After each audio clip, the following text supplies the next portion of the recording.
Did you get it to go live, or you still messing with it? Yeah, it seems we are live on my channel as well. Nice. Okay. Well, the music's starting over. I'm gonna slowly let it play it down, but I'm gonna bring us in. I'll unmute us just a second. We'll talk over the beat, and I'll switch us over. Okay. All right. In the meantime, let me open my beer. In the meantime, what happened? I opened my beer. I opened my beer. Oh my god! And guess what? Guess which one it is? It's not the whistle, is it? The steam. Classic. I love it. I love it. I love it. I love it. Yeah. You know, I have a long-term plan. What is the plan? What is the plan? Man, music is getting me hyped up, man. I am ready. Yeah, I didn't know we were going live, but yeah, I do have a long-term plan. Yeah, I do have a long-term plan, which is I like this so much, and I drink almost every episode that I hope that someday they see this and they will send me some free beers. Bro, I think that is an excellent strategy, right? I think that is a goal that you and I both have, where hopefully maybe one day we'll get sponsored by one of these companies that we drink for free. So, hey, if you're out there watching, if you're from the favorite of beers of Joe, or you see any of the cocktails that I drink, feel free, shoot us up. Maybe, hey, it is a good Thursday. I think that I might just give some beer money out today, Joe. I think I just might do it. Yeah, I'm hyped up. I'm pumped up. The state of the economy is weird, so why not give out free beer money? I'm sure somebody could use it, right? Somebody needs it. Not only the state of the economy, but so many other things are weird these days, huh? Hey, man, you're not lying. God, you are not lying, brother. You are not lying. Yeah, I think that. Out of all the craziness that's happening, and I feel bad because there's a lot of people that are getting impacted right now, right? A lot of people with all this stuff that's going on, but we're gonna get through this shit together. I promise you that. We're gonna get through this shit together. Yeah. I don't want to get political here because I know this is a very. Don't get us canceled, Joe. Don't get us canceled. So people are with their feelings very, very high, and they get this very seriously. But then I am listening to a lot of news on the radio and watching TV these days, and I didn't know how much this area, this region that southeastern Ontario is so high connected. It's so connected with the US. So Detroit and Windsor. So Detroit is on the US, Windsor is in Canada. Yeah, and they have the auto industry, and they are interconnected. Definitely. They are intertwined in a way that the same piece, like they build stuff on the both sides, and they send to the other side, and vice versa, and back and forth. They were saying that some parts of the car cross the border up to 8 times. 8. That's crazy. That's crazy. Redneck Vet, thanks for showing up, brother. We drinking out. My boy Joe's got a nice beer, a Canada beer. He brought one from Canada to Vegas, and I tried it. It was delicious. Yeah. So he's drinking that, and I agree. We'll jump right into that conversation. But since somebody was asking what are we drinking, my wife, she was actually in Kentucky this week for some military business, right? She was over there. I'm not going to talk about what she does. I don't want to get in trouble. But she got this for me, which is good because, since my wife's been pregnant, almost 6 months now, right? Not 6 months, like 4 months, a little early. I'm jumping the gun there. But I have been not drinking like that, right? Even when we had our show at the end of the season 1, I was drinking like bubbling water. So she thought of me, got this in Kentucky, Maker's Mark, Bill's Recipe number 46. So I know we call it bots and beers, and you're right. Half the time I'm drinking whiskey, but I thought, hey, what a great opportunity. My wife just got it, Maker's Mark, yes, right, and a vet, and why not crack it on the show? So anyway, the automobile industry, right? Like, you are not lying, man. Like, the automobile industry is wild. Dude, I don't know if you've been seeing it, and we touched on it like last week, but man, changes continue to happen to UiPath. Yes. Bro, I continue. What is going on? I know we tread lightly, but I love UiPath and the software, but I'm seeing a lot of motion, a lot of activity over there. Yeah, me too, man. And Yeah, we were just in a call earlier today and with UiPath and with this agentic movement, right? Yeah, they're really they're doing it. Go for it. Yeah. I don't know if the people that left the company were not up to the challenge, or if they saw something there that they didn't like. It's really speculation here if we say something, right? Yeah, but indeed they are on some rough not rough times, but some interesting times, to say the least. Times, yeah. What do you think that's happening there? I don't know, honestly. To be honest, I'm concerned, Joe. I'm going to be the first to admit. Really? I've been a part of this rodeo with UiPath and RPA for almost a decade now, right? Mm-hmm. And I mean, for those of you who listen in or aren't familiar with Joe and I working in high tech, right? High tech itself is the frontier of IT, like technology. And so the thing about high tech is it's a wave, right? It's a wave and it splashes on shore. And if you don't keep going back out and hopping on the wave, right, eventually you're going to get washed up on shore. That's just the way that the market is. And when you hop on it, there's no telling whether, how big it's going to be, right? When I started RPA 10 years ago, is there any way I could truly say like all the companies would spend billions of dollars on the software? I mean, it's really hard to tell. So to answer your question, why am I concerned? I'm concerned because I'm trying to understand the direction. I'm trying to understand the direction of the organization. There's a lot of changeover, and I know that they're one thing that UiPath is really good on is reinventing themselves, right? Truly listening to the customers, finding out what the next big solution is, and really driving it forward. And while I'm incredibly bullish on the end state of LLMs and the end state of AI and what we're going to do with that and agentic AI, I just get this sense that there's a lot of I'm blindfolded and I'm kind of throwing darts at the dartboard and really trying to find the biggest solution. One thing UiPath has been really good at previously was acquisitions and stuff like that, and I'm just interested to see where they're going. Right, I feel like I am hesitant on me personally, Jeremy, having a good grasp on their future and what their vision is, right? I know it's on agentics. I know they're going in heavy, but I don't know where that game plays out long term. I mean, short term. I mean, companies go down quickly, right? Ships go down quickly. And that's just that's my concern. And my concern is you used to be able to identify UiPath as a key product, right? As like they're leader of the pack in this space. But if I look at agentics and what's going on in that space, I don't know if I say that UiPath is the leader in that field. I think orchestration, they're still the leader, but I think that they're playing ball with everybody else as opposed to maybe being at the forefront of this wave. That's very interesting. Yeah, I kind of agree with you. Tell me I'm crazy, or tell me No, I still believe they are, on the forefront of the spec. They are the alpha wolf in front of the pack, leading the charge. But one thing that concerns me, and it's slightly different than your perspective. Yeah, you may agree or you may not, but I grew up coding in platforms that wouldn't change ever, right? So when there was a change, it would be over long periods of time. So but and I'm talking about like C++, C Sharp, those technologies that and they were agnostic, like you could code in C++ on Linux, on Windows, whatever you want. So you could create your systems and migrate them to a different company. You just needed C++ developers. Yeah. But what I'm seeing, and it kind of worries me a little bit, is so much changes. They are changing all the time. And I told you that I got this gig as a professor on a Toronto college, and one of the courses that I'm going to work with is UiPath. Nice, that's cool.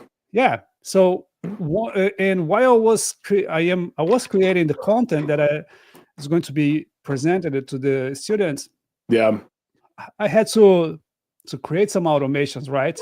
Mm-hmm. And I haven't done that for some time, but not so much, not so long Yeah. ago. I would say a couple of years, right? Mm-hmm. Without actually creating an automation on Studio, which is, yeah, it's a fair amount of time, but not enough to see that much of changes. And man, Yeah. it's the Studio in itself, it's so different. Mm. It's so different, so much more Yeah. capabilities and options and features and whatnot. And I got myself googling how to do stuff on the Studio because I couldn't find. Yep. And then I got myself thinking, my God, where is this going to stop? Yeah. Will I ever be no, I will never be 100% capable, right, on something. But Mm-hmm. when I will stop the need of, just studying a tool all the time. Bro, I mean, that ties right back into what I led in with the high tech, right? It's the wave. You know what I'm saying? Like if you don't keep the waves are coming into shore constantly. And if you don't keep swimming out there to hop on the wave, you're going to get stranded on the beach, right? If everybody does, it's like, am I just going to stick with, is this going to be the one? Is this the stack? Is this the tech? Is this the one that I ride out on? So, I completely agree with that concept. And when you were talking about it, it brought up another key risk to me, right? Another key risk that I see with the product, and it's something that I've been calling, well, not I, but a collective group, is just the licensing, right? I can't talk about I'm not going to talk about on the stream what I deal with in my job currently, right? One day I won't work here, and I think that just the story about what I've dealt with here would be worth the book. The topic is very interesting. When you're an MVP and you send a DM directly to Daniel, like something's crazy, right? And I'll just leave it at that. So I have an issue with like the licensing. It just feels like it feels like licensing is such like after the fact, like they're building this really cool, they got some cool new product, and then like they're ready to push it out, and they're like, here, test it. It's it's in the insider preview, try it out. And then they're ready to sell it, and they don't even know what the price should be at. And then they're kind of just like, hey. And so I think I see that as a fundamental roadblock when you're a $1 billion company trying to grow. When at the fundamental piece of your company is software, whether it's agentic or it's just RPA, and licenses are so hard to consume and they change just as much as Studio does, that I think that it makes that makes it scary for me too, right? When I'm really thinking about, if you have all of these parts and then we're trying to build something as complex as agents, I think that there's still a lot to be desired. But anyway, I don't want to take the whole stream over talking about this time. It popped in my head. I do, because I have one of my really good buddies who I built a startup with, Jorge Rincon, one of the guys that I co-founded Jolt with. He was there for years, and he's accepted a new role.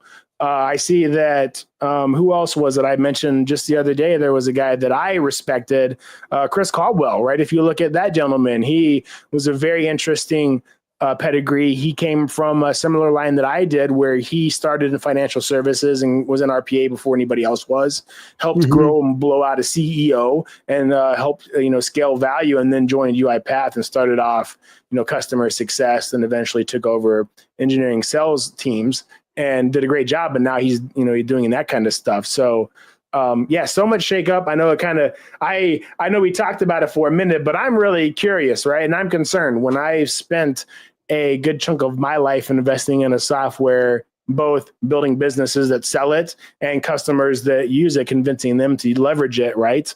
I definitely care about the direction. But what else are you seeing? What other crazy stuff? It's been a week since we cracked our last beer. What else is on your mind? You're talking about that, but there's got to be more. You were talking about vehicles. Well, in my mind, a lot that has going through it is this US and Canada. I wouldn't say fight. I wouldn't say, I don't know what word to use, but there's a lot of things going on. And bro, let's talk about it. I'm not above it. Unfortunately, I don't look. I'm not in the politics too much, so I want to hear what your opinion is, and I'll tell you whether I think it's shitty or I'll be honest with you.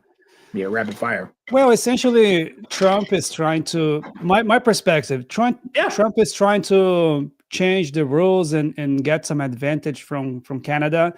On his opinion, he may think that we are taking advantage on him. I don't know. I don't know the truth. I don't know the numbers. Down there, who is selling more, who is buying more, and who is taking advantage on who. But this is shaking the whole country here, and we here in Canada, we just talk about that. Everywhere, and I know, and I know on the U.S. side, you may have so much more going on that you may not be even pay attention to Canada, right? To this trade war. But here in Canada, we just talk about that, right? Absolutely. But one thing that is blowing my mind is what Elon Musk is doing with his new role in the government, the Doge. The Doge, right? I saw this week that he just cut off the U.S. aid, the whole department, because he deemed to be worthless. What I saw about that too, right, is it was an organization designed to provide funding to foreign entities all around the world. There was something like $70+ billion funneled into this program, and that's a problem though. I think like what you led into this when you were like, you guys probably got a lot going on and not really following just the Canada war. I think that's the problem with a lot of Americans too, right? There's always so much going on. I mean, first of all, that program itself, $70 billion was going into this. And if you're probably to go ask 100 Americans about this program, I'm willing to put a paycheck that 99 out of 100 people in America had never even heard of the program. But yet $70 billion is going into it. What bugs me is, according to Elon Musk, this is not worth having. And if we look at the financial perspective, of course, it's not worth it, right? Because you are just giving out money. Depending on what it is, it could because, be. It's a humanitarian help, right? Aid. So you are giving money to poor countries to save people, but like it's charity, I would say, right? In a way, I understand. I think that's why some people are angry about it. Look, I don't like it. Really doesn't. I think it's messed up. I know one of the things that they called out was like, well, they can't provide traceability where the funds are going, and so that's why they're shutting the stuff down. Like, I don't like. My personal opinion on this is like, and again, for anybody who knows me personally, they know that I don't have a hand in politics, right? I'm about to turn 40 in like 2 weeks, and I've never, I've never voted my entire life. Not once. I don't even think I voted in high school for the student president. Like, I could give literally two shits, right? I think that. Why? Tell me why. The reason that me myself in 40+ years, not that I could have voted before I was eligible to vote, but two reasons. Well, first of all, like I put my country's flag on my shoulder and I went and fought at war. Right, I fought for freedom. I earned a combat action badge by motherfuckers shooting RPGs at my face. Right, this is real life shit, and so in that aspect, in that regard, I feel like it's my personal right to not give a shit if I won. I served my country. I did my shit. If I don't want to vote, that's my right. I don't have to. And then second, that's only half of it. And the other half of the reason that I don't vote and I don't give a shit is because I personally think that most of this shit is complete bullshit. I think that our political system is completely fucked. I think our political system itself, as how it's designed, is completely flawed. And until somebody wants to just fix the entire system, I think it's just bullshit, right? Whatever, Trump is who he is as a president. I think personally he's just, he's a big ass bully and a successful businessman because of his mannerisms in that aspect. But I mean, I wouldn't, if I was a voter, I probably wouldn't have voted for him, but I don't know who I'd vote for again, because I don't get involved. But I mean, like, people deal with, like, if anything, I don't like Trump. But I think that he's probably an expert politician, because this is what most of these people probably are like, behind closed doors, right? He just doesn't put up a facade. But I think a lot of this bullshit that I'm seeing, I don't agree with.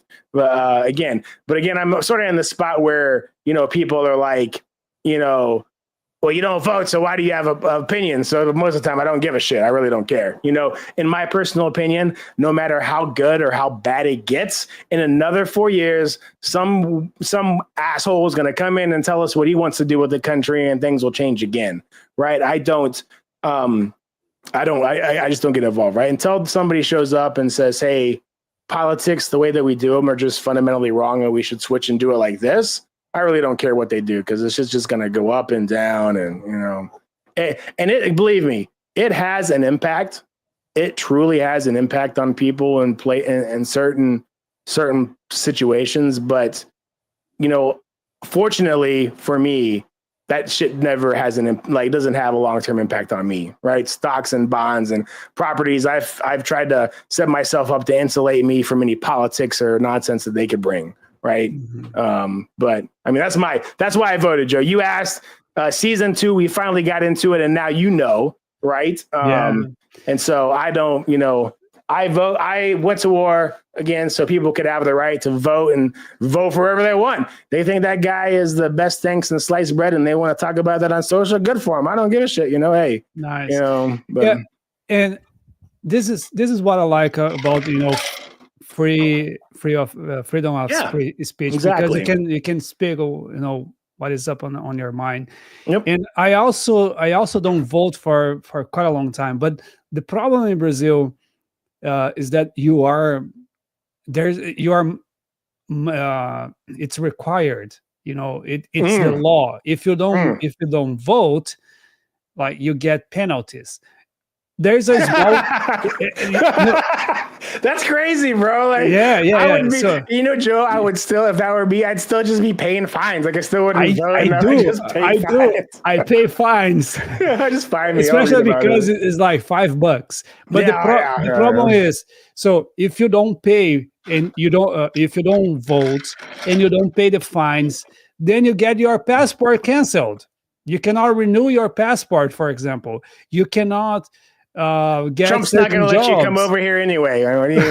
He's going to close it down, bro. You're not even nobody's allowed, even if someone as cool as you, Joe. You're not allowed anyway. That's crazy, but hey, go to there, man. Hey, I felt so bad. I was going to tell Diana today in the MVP. Hopefully she doesn't watch this, or she's going to find out. But I was going to mention that I'm not going to be able to go to Turkey, right? I'm not going to.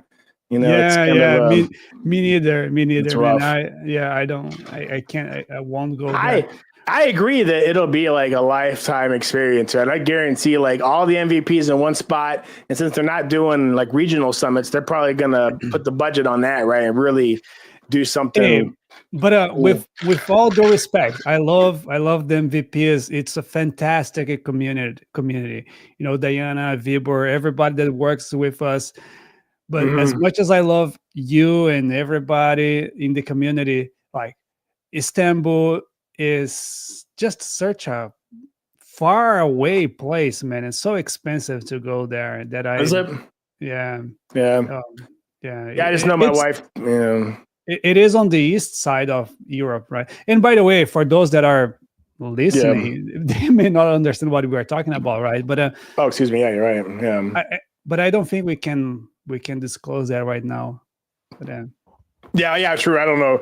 Damn, I know, right? We probably just gonna have to spill all sorts of beans we weren't supposed to.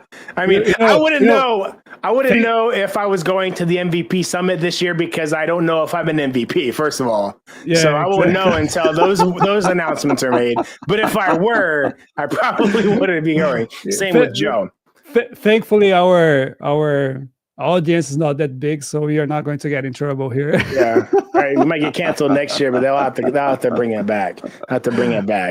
Joe, we're quickly switching subjects because nobody's trying to get canceled before the announcements are made. So, outside of Turkey, do you have any plans this year? Are you going anywhere? Does Joe have any trips planned? Well, I was planning to go to Brazil. It's been 5 years that I'm in Canada up here, and I haven't seen my family in person. So I was initially planning for a March break and then going down to Brazil, but I kind of already changed plans. So it's going to be probably August, sometime during the summer. Right? How is it in Brazil in the summer? It's hotter. No, it's cold because when it's summer here, it's winter there. No. That's crazy. There you go. Yeah, but it's not as cold as Canada, So right now it must be like -5 down outside, but in Brazil, the coldest that it can get is like 0 or -2 on the coldest day, right? So in the coldest city, there you go. There you go. Yeah, so it's still possible to go, to warm places even during the winter, and the whole this greenhouse effect like has changed a lot. So last year we noticed that even during the winter, like temperatures were above 20s Celsius. Oh, really? Yeah, so which should be like 70. I was about to say, wait a minute, you gotta, for us dummies in America. Yeah, help me calculate that. You gotta translate that. Yeah, 70 Fahrenheit, roughly, I would say 68 maybe. So, which is it's nice. It's a nice temperature. So, yeah. Nice. What about you? I don't think I got any plans to travel, to be honest, just because with a kid on the way, and yes, that's diapers true. Diapers and formula are you have to donate organs in order to afford them. So are you already stocking diapers? No, I need to be. I got told this summer in June, but I need to start stocking diapers for the last time. I'm gonna try this Maker's Mark. So Joe, is not even a full shot. It looks like a really good bottle, so I wanted to try it without anything. So just cheers to you, brother. I want to try it. Cheers. By the way, you just said it's going to be the last one. Did you? 45 in 10 days, Redneck. He's turning 45 too. Somebody in chat, he said he was turning 45 in 10 days. That's awesome, brother. Well, dude, I don't believe that. I see this guy all the time too. He streams on some live stuff, and he looks 10 years younger than me. So I'm impressed. So I was blown away by the fact that he was only 45. Where is the chat? I'm not seeing the chat. Oh, in Twitch. Remember, so season 2, where I started doing it on Twitch. I know you're not on that platform yet. So by the way, so you, with that, we achieved our goal that we established last year, which was to stream on at least multiple platform. There we go. And you know what? I was thinking about that this week, and I thought, okay, let me. Because you know me, I don't have Facebook, I don't have Instagram, I don't have anything other than LinkedIn and YouTube. So I thought, okay, let me see how Twitter or X is right now. So I went there, I created my account, and then I went through the process. I created my account. It looks fine, but then I thought, I don't want my account. I want an account for bots and beers. But it seems we cannot have pages like for business, businesses. Yeah, so it's just people. I found so weird. On what platform? I think you said Twitter. X, Twitter or no? X, on X? Yeah. Oh yeah, the new one. Yeah. What? Yeah, I don't know. Maybe I'm wrong, and that it's totally possible because I am a dumbass with social media. So yeah. It can be that, but I didn't find a way to create a page. And then I asked ChatGPT, can I have a page? No, I asked like the XAI, they have Grok. Can I create a page? Can I create a page for my podcast? And then he said, oh, of course, you can go to Wix, you can go to this other website and create your own page. And then, no. I mean, here on X, can I create my page? Yeah, of course. I don't know X. Oh my god! My buddy sent me. He sent me a video earlier where somebody was like asking DeepSeek if it sends your information. It was like, "Do you send my data to China?" And it was like, "No, I don't send you."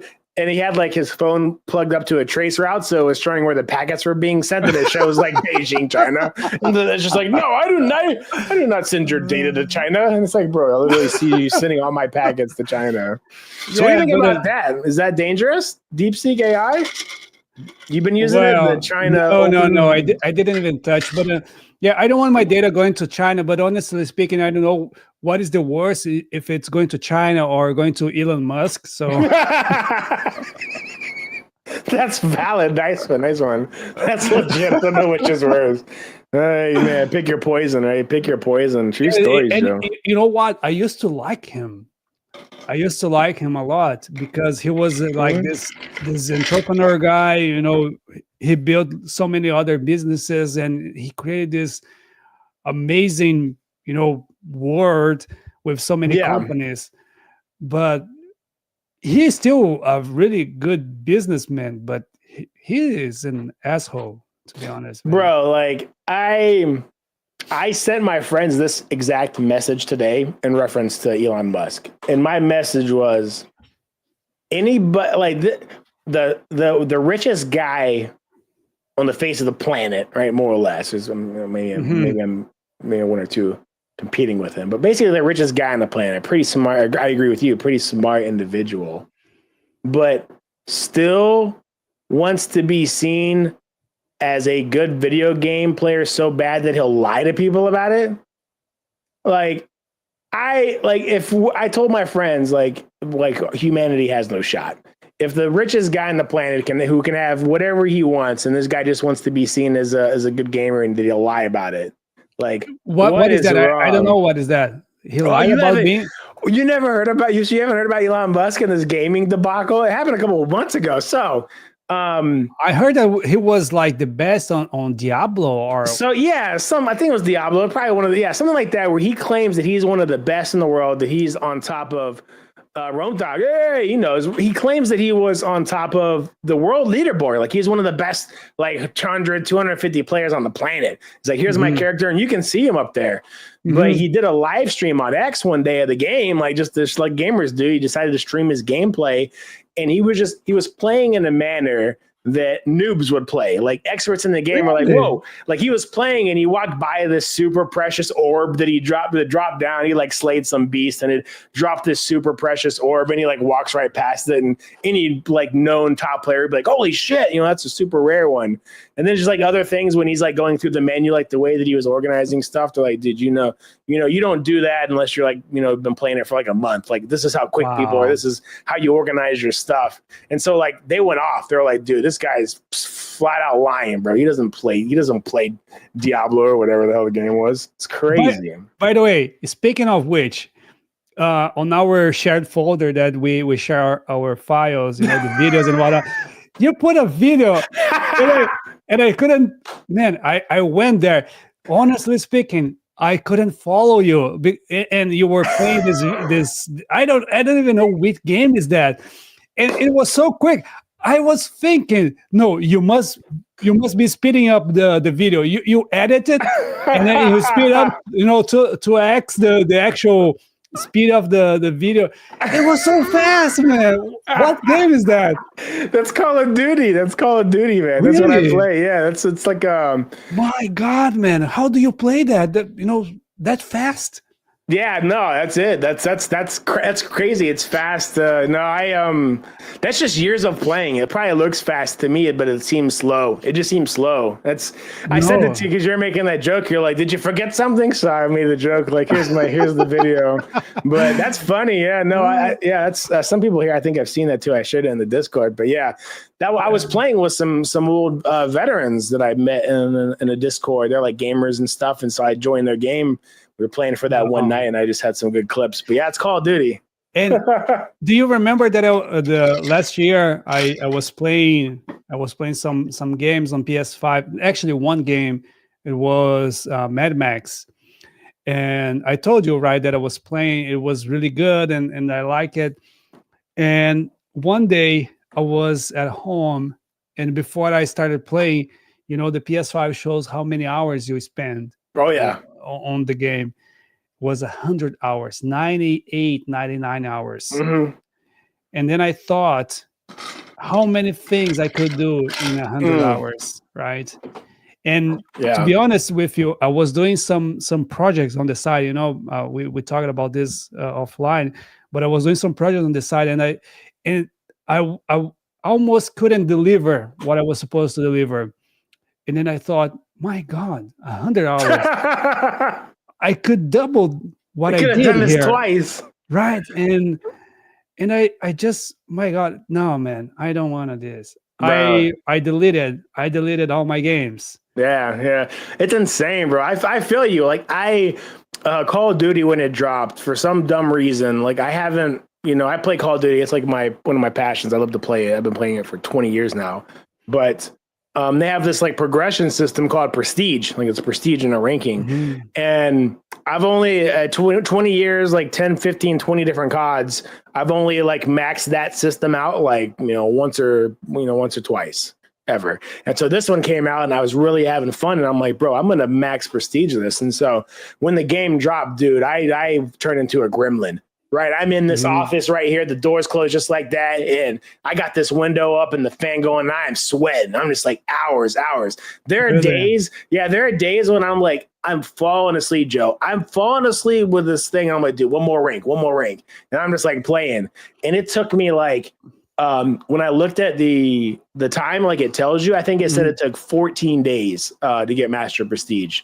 I mean, most people, like it's meant to be done for like during a year, right? You have the whole year while the game's out, and I did it like in a month and a half. Like I was just like, gonna grind this thing for the reward. So it can get like that if you don't like put some rails up or you don't know what you're doing.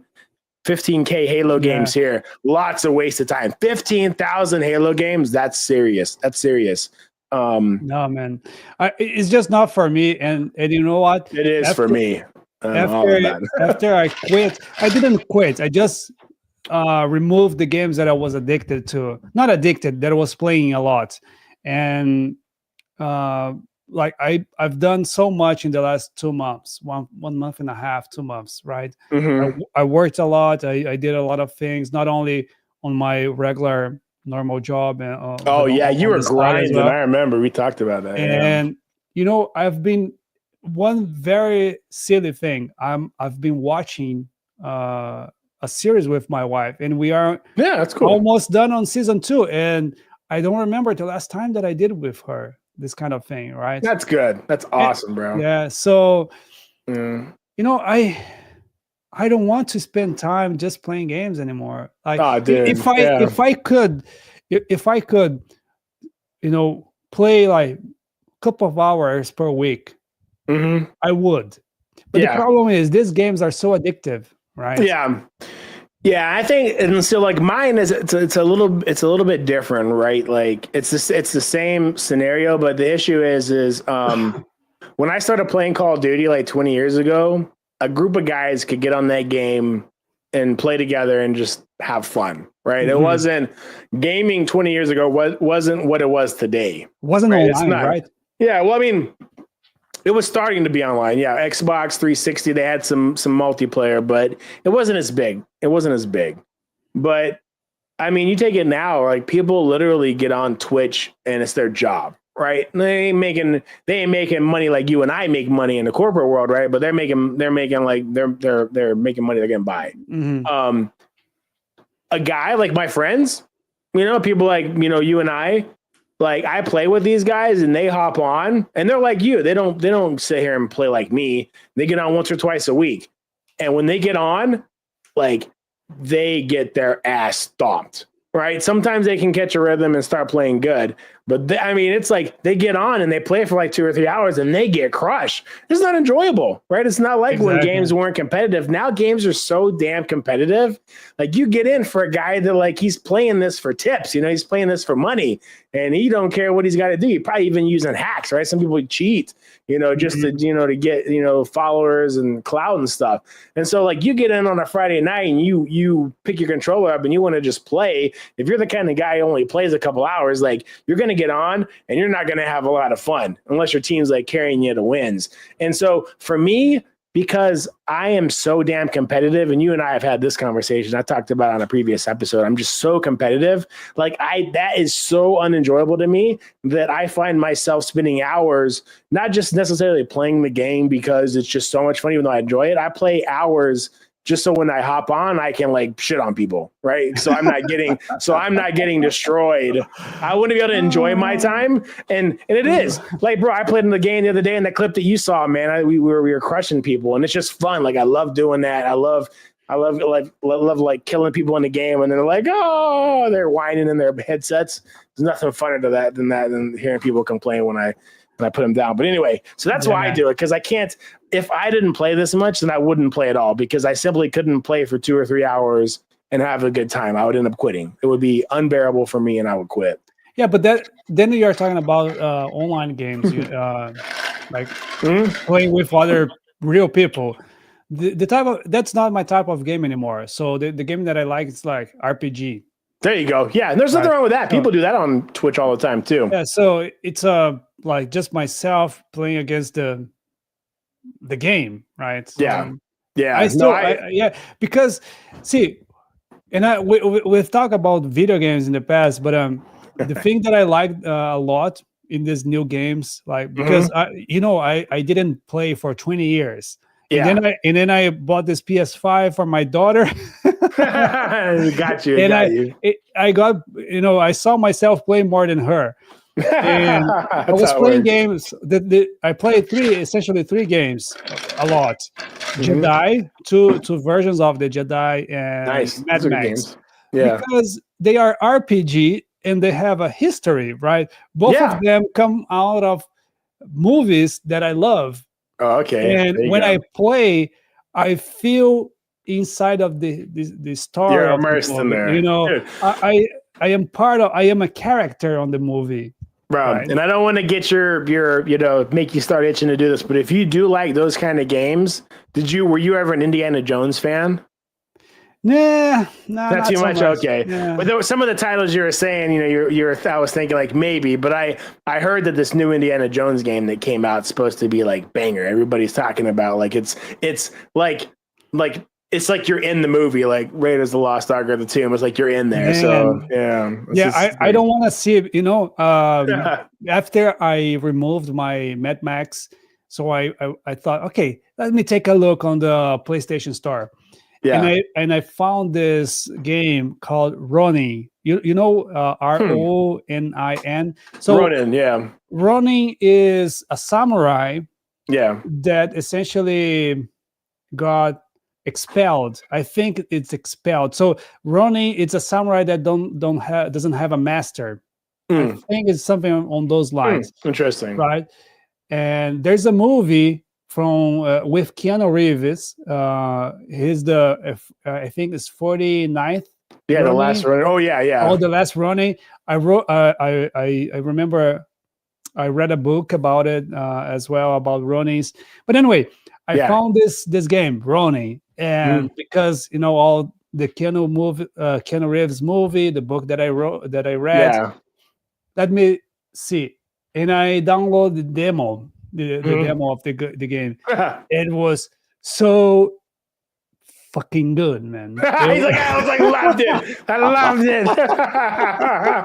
It was amazing. Nice. But then I played for like 1 hour or two, just the beginning, and I thought, man, I'm not going down there. No. Yeah, you can see where you're going to be headed if you're like, just it's a rabbit hole. Oh my I'm going to spend like 20 hours per week here on this game. I don't want this. And then I deleted. Be like Redneck. He's like, I grind daily, and he's like, I still suck. So you don't want to put all that hours in. I feel you, man. I feel you. Well, that's cool though. I do a lot. I know the genre is pretty big, right? A lot of people play those kind of games, and they can really, especially like RPGs. You can find yourself sinking hours into that, building characters or environments and stuff like that. It's pretty wild. There's this one. I don't know if it's only for kids, but the one that you build stuff. How do they call? Roblox or it's a you build Minecraft. Minecraft. Yeah, and people just like spend hours and hours. I've seen kids playing that, and my daughter even wanted to play, but I didn't let her play. Yeah. People can get kind of involved in some of those games. I have that issue too. Like I have I have a kid, a teenager, and I'm I just wish sometimes that like young people could just like view like time as their currency versus money, right? Like forget about money and just look at your time. Like you get up in the morning and you got a checkbook and you write yourself a check for 20 hours. Like where are you going to spend those hours, right? And like as a kid, I feel like you got so much time to kind of experiment and mess up. So yeah, of course, go do some stuff. But I feel like time spent early on when you're a teenager and stuff, or building skills, it just can be compounded so much later on in life that like it's weird because a part of me gets it. The way I game, like a part of me gets it. I see like my kids game and like get it. But a part of me, like, I'm like, dude, don't waste your time. Like, dude, you're going to have the rest of your life to game. Like, they're going to be making video games till you die. They'll be here. Go do something productive with your time, right? I'm old as I'm about to retire. And, just like grandma used to watch Jeopardy. I don't like that shit, so I'm going to play some games. That's what I do.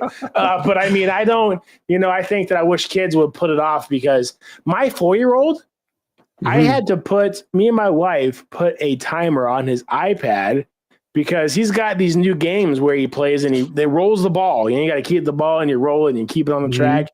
And bro, he is straight flat addicted. And he is so good at it. Like he's as 4 years old playing this game, and I'm a gamer.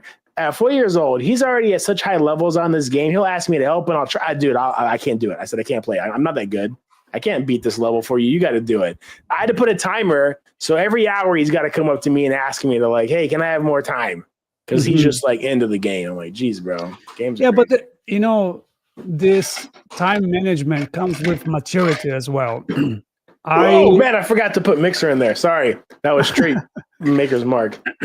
So today I can say that I am good with time management to what I want to do. But back in the day when I was a teenager, or even when I started working, I was so bad, man. I was so bad. Time management and money management. Two things. I know, but you just said something though, very valuable. You said, but when I was working. You know what I mean? Were you working as a kid too, like a teenager? And like, did you have I started working when I was 11. And this is like my thing. And this is my thing too. Like I did too, right? I started working in, like in middle school and high school. What was your first job? Sorry to cut you off, but no, bro. It was shit. My very very first job was my dad taking me and dropping me off at this old farmer's property, and I was basically an indentured servant. Like I just did whatever I would mow like his 10-yard lane. I would, fix I would do whatever, picking up trees. It's just like I was the handyman for the property. That was my first job, and it was horrible. Sometimes this old fart. Sometimes he didn't even pay me in cash. He would take me to the diner and give me food, and then be like, "All right, there's your check for the day." And I'm thinking, like, dude, I didn't need no food. Hey, bro, yeah. So that was my first, like working on a farm, like just helping some guy out around, like just for cash. My first job was like 11, I think, and the first time that I worked for someone, it was not a garage. I don't know how do you call this in English, but if you crash your car, so the like repair shop, kind of repair, but.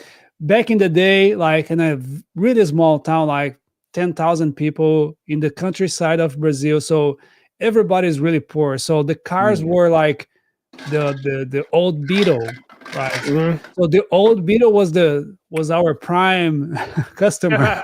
Yeah, right. There you go. Right. You fixed them. They are almost pure metal. They are not like aluminum or something easy to work with. They are pure metal, and so they're hard to work. So welding or fixing the whole. Like it's hard for me to tell because this is not a vocabulary that I usually talk about, right? In English. But it's pretty rough, man, to work with that. That was crazy. My first job. And I remember my first paycheck. So the first paycheck that I got was like $10 for a whole month worth of work. You're balling out, man. You're balling out. Like, bro, I had a couple of jobs, but I mean, my point still like sits, right? like I look at my teenage son, right? He was held back in kindergarten. So even though he's 18, he still has one more year of school left. He's a junior, right? So he should have graduated, but he was held back in kindergarten. But I mean, by the time I was 18, like I'd already had multiple jobs, right? I had multiple different jobs, and some of them were like serious physical labor, like hauling hay. I'm on a farm hauling square bales of hay, loading them up on the back of a trailer, right? And so, or shingling roofs in people's houses in the summer. But so I get like, yeah, like our time management might have been a little off, but I feel like earlier generations just had a different work ethic too. Like it was kind of just instilled in us, like from young ages to like, hey, get out there and, go work, go work. And like, I see something like my teenage son, on his phone playing a video game, on his phone. And like, yeah, work sucks, but you're probably learning some type of skill, right? More than what you're doing sitting on the couch doing nothing. And so yeah, time management may have been a thing, but I mean, we were always doing something, right? We were, whether you're working or you're going to school. And like my family and my household, they were like, hey, bro, you're either playing sport, you're either working or you're playing sports. And so I was like, well, I don't want to work, so I don't play sports. So, I played as many sports as I could till it was off, there's no sports. In the summer, I would work. But yeah, no, I don't. So I think it's different. I don't know. And then you have this whole anti-work movement, right? People that just don't want to work. They're like, in America. I'm not aware of that. Yeah, I don't know how it works. I wish I knew. And then, are they going to survive out of light? They living with their family, man. Living with moms and dads, and sometimes that stuff happens. But I can't. Yeah, there's people that's their approach. Like I'm just gonna live with my family. It happens, but someone has to work. Things don't grow on trees. That's facts. Those are facts, brother. So wow, man, wow. Yeah, I don't know what's the problem. I don't want to judge. I am a parent. My daughter is 13, and I know there's a lot of things for her to go through still. So I don't want to judge other parents the way they grow their kids. Yeah. But I see so many weird things that at least put me to think about it. If I am not, because one thing that I talk a lot with my wife, and I love her for many, she has so many qualities, but one thing that stands out is we have such a good relationship that we can talk about virtually anything. Yeah. And one thing that we always talk is, man, when I go outside and I see a parent, teaching something that I really disagree with, right? I have to wonder that parent maybe think that is right. Yeah. On their perspective. So, but who is wrong here? Like, or maybe I'm deviating a little bit, but one thing that we always say is, what kind of things that we are doing that the others may think that is wrong? Not that we care, but it's more like, am I doing something wrong and not noticing it? Right? Yeah.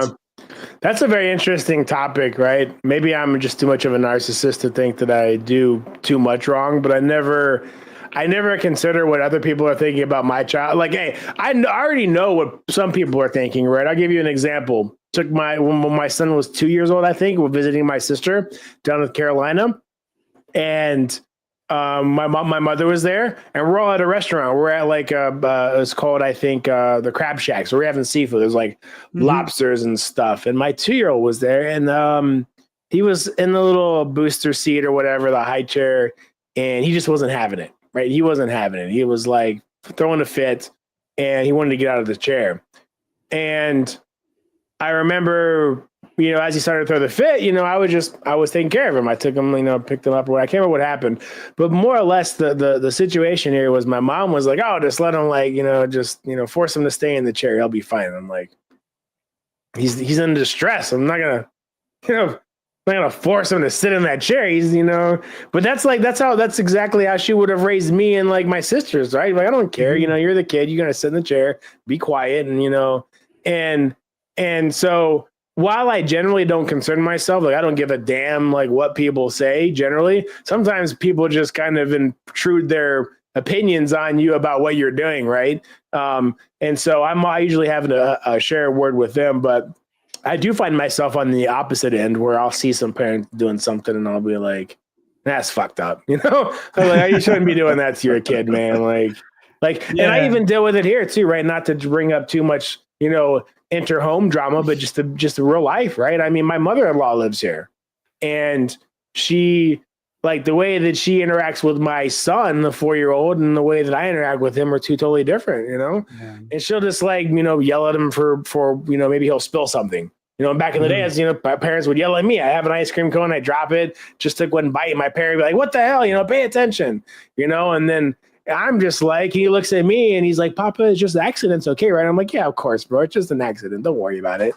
And so, I while I do see that some parents have different ones, I think that it's just weird, right? Because the world, you want your kid to experience life in a certain light, right? You want them to kind of grow and mature at a certain rate. Everybody's kind of entitled to that. But what I found, and when I started thinking about that question specifically, is I found that the world's going to share their shit with your kids no matter what, right? Your kids are going to eventually hear it, see it, experience it. So what's even more important than what you do, initially and what your responses are is to make sure that you just, I think, talk it out with your kid when they experience stuff or they see something or you correct them or whatever it is. Like I found that, young kids are definitely, they understand more than we think.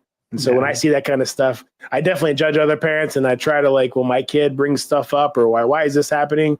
I try to make sure they understand, even when they're in trouble. Like even when my kid does something wrong, if I'm taking him to a timeout and I'm as a 4-year-old, I'm still like telling him like, this is why we're doing this, right? Do you understand? This is what you did. And this is what we're here. Sometimes he don't want to hear it. Sometimes he'll scream at me, cry, tears coming down his face, stomping on the bed saying, leave, get out of here, Papa. And as soon as I turn around, come back, Papa.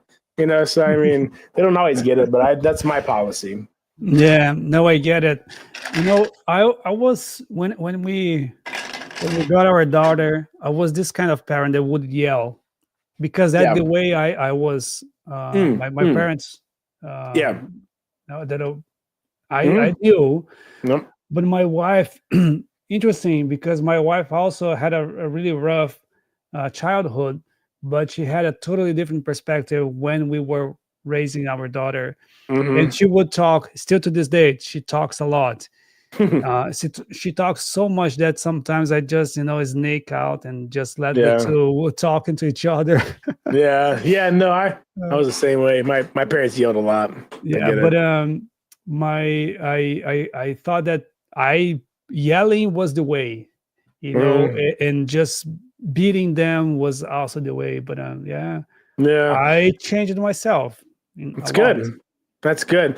I found myself in that same position with my 4-year-old because like my wife and I had an agreement because I was beat as a kid, right? I borderline abuse, right? Because my father had an anger issue. Both my real dad and my stepdad, and I had to deal with that. And so I told my wife, I'm like, hey man, ain't nobody laying hands on their my kids, right? No, that's our agreement. I don't care how pissed off you get. Ain't no spankings. Like that's just life. They ain't getting no whoopings. I ain't putting no hands on them.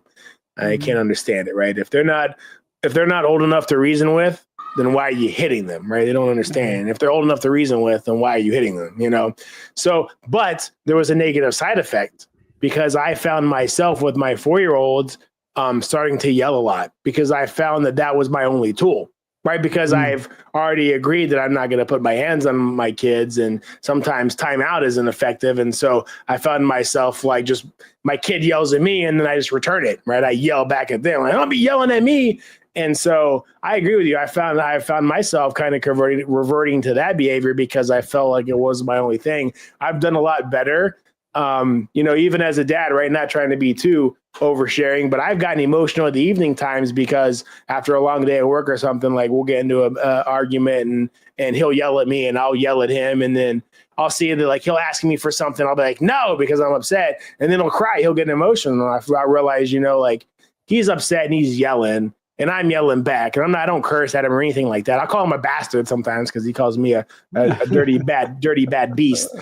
So I'm like, I ain't a dirty beast, you bastard. But sometimes he'll cry, and then I'll fall asleep or something, and I'll think about it. I'm like, dude, he's just a little kid. I'm using this as a defense mechanism because I don't want to put my hands on him because I'm getting angry. So I yell sort of as a balance, but then that still has an impact too, right? Just because they're angry and yelling. So I've been there. I've had to deal with that myself, right? But we're all parents. Like nobody's great, but I'm still happy to this day, right? He's 4 years old, and man, as that dude ran his mouth to me more than a 4-year-old should, but never once has he ever had a spanking.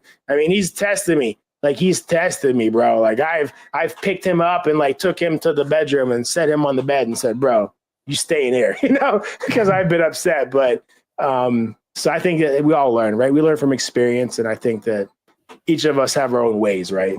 Exactly. So yeah, but it's good that we look back and we see the issues, or we see the problems that we faced, right? And we are able to break the chain. Yeah, we grow from there. And that's the beauty of learning from mistakes. Yeah, no doubt. Speaking of family, I hear that 4-year-old. He is yelling, bro. He is yelling. So I was about to say that as well. Your batter's gonna explode too. Exactly. But is there anybody still here? If we got any viewers here in the chat, somebody throws in bots, they're gonna get some free beer money, and we'll cash app them after this. So all you gotta do. Do I count? Do I count? No, you'll never count. You'll never be able to get free beer money. So if you're still here and you type in bots, I know that I have a couple of people still on Cash App, and we'll hook them up with some free beer money. And I'll start marketing this, Joe, where we'll do like I get paid on paydays. When somebody's like, they're not putting in this Cash App because she's like, you hook me up enough, bro, I'm good. Same, some beautiful people. Well, if I ain't got no takers, we'll save it. We'll push it forward. Joe, I'm going to start our theme music to get us out of here. Awesome. Do you have any last minute thoughts? What can I say, man? It's been a pleasure again. And this is the time of the week that I don't like too much because we are closing the show and then the countdown to the next one starts. So, out of all the many projects that I started last week, last year, actually, this is the one that I like the most. So I'm glad we are still here. Dude, I love it, man. I'm so excited. I know that we'll have plenty of content for RPA and we'll have some enjoyable stuff to bring out. I can't wait. I think that our platform is going to continue to grow. We'll get on Twitter. We'll get somewhere, right? We'll get a social go one way or the other. But, bro, By the way, send me an invite to this platform you are streaming. I wanna take a look at. There you go. I'll do it. You'll see some of these clips too, bro. I'll send you a link to it.